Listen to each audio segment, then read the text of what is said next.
नमस्कार, आपण पाहत आहात टॉक 18 मराठी. राजमाता पुण्यश्लोक अहिल्यादेवी होळकर यांच्या 301व्या जयंतीनिमित्त पिलीव येथे भव्य आणि ऐतिहासिक सोहळ्याचे आयोजन करण्यात आले होते. पुण्यश्लोक अहिल्यादेवी होळकर जयंती उत्सव समिती पिलीव यांच्या वतीने उभारण्यात आलेल्या राजमाता अहिल्यादेवी होळकर यांच्या अर्धपुतळ्याचे अनावरण मान्यवरांच्या हस्ते उत्साहपूर्ण वातावरणात संपन्न झाले. लोककल्याणकारी राजकारभार, न्यायनिष्ठा आणि समाजहिताची अखंड प्रेरणा असलेल्या राजमाता अहिल्यादेवी होळकर यांच्या 301व्या जयंतीनिमित्त हा विशेष कार्यक्रम आयोजित करण्यात आला होता.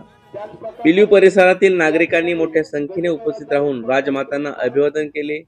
यावेळी माळशिरस तालुक्याचे आमदार उत्तमराव जानकर यांचे चिरंजीव जीवनभैया जानकर, माळशिरस पंचायत समितीचे माजी सभापती तथा जिल्हा परिषद सदस्य मचिंद्राबा ठवरे, जिल्हा परिषद सदस्य गौतमबाबा माने, पंचायत समितीचे उपसभापती अमोल मदने, पंचायत समिती सदस्य बाबासाहेब माने पाटील, पंचायत समिती सदस्य शिवराज पुकळे, माजी सरपंच नितीन मोहिते, कांदापुरी गावचे सरपंच जयवंतांना सूळ, श्यामतात्या मदने, नागरी आघाडीचे अध्यक्ष अरिभाई पठाण, राजाभाऊ जामदार, उद्योजक तुकारामभाऊ देशमुख, भजनदास चोरमले, कल्याणराव जावळे, ज्येष्ठ पत्रकार दामोदर लोखंडे, माजी नगरसेवक मारुती देशमुख यांच्यासह अनेक मान्यवर उपस्थित होते.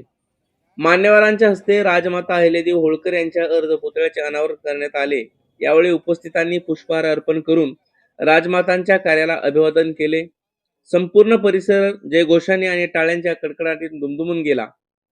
राजमाता अहिल्यादेवी होळकर यांनी आपल्या राजकारभारातून सर्वसामान्य जनतेच्या हिताला प्राधान्य दिले. त्यांनी अनेक मंदिरे, घाट, धर्मशाळा तसेच सामाजिक विकासाची कामे उभी करून भारतीय इतिहासात आपले अढळ स्थान निर्माण केले. त्यांच्या कार्याचा आदर्श आजही समाजाला प्रेरणा देणार आहे. या कार्यक्रमाचे विशेष आकर्षण ठरला तो राजमाता अहिल्या चौक येथे आयोजित करण्यात आलेला पारंपरिक गजढोल कार्यक्रम. ढोलाच्या गजरात आणि उत्साहपूर्ण वातावरणात नागरिकांनी जयंती उत्सव साजरा केला.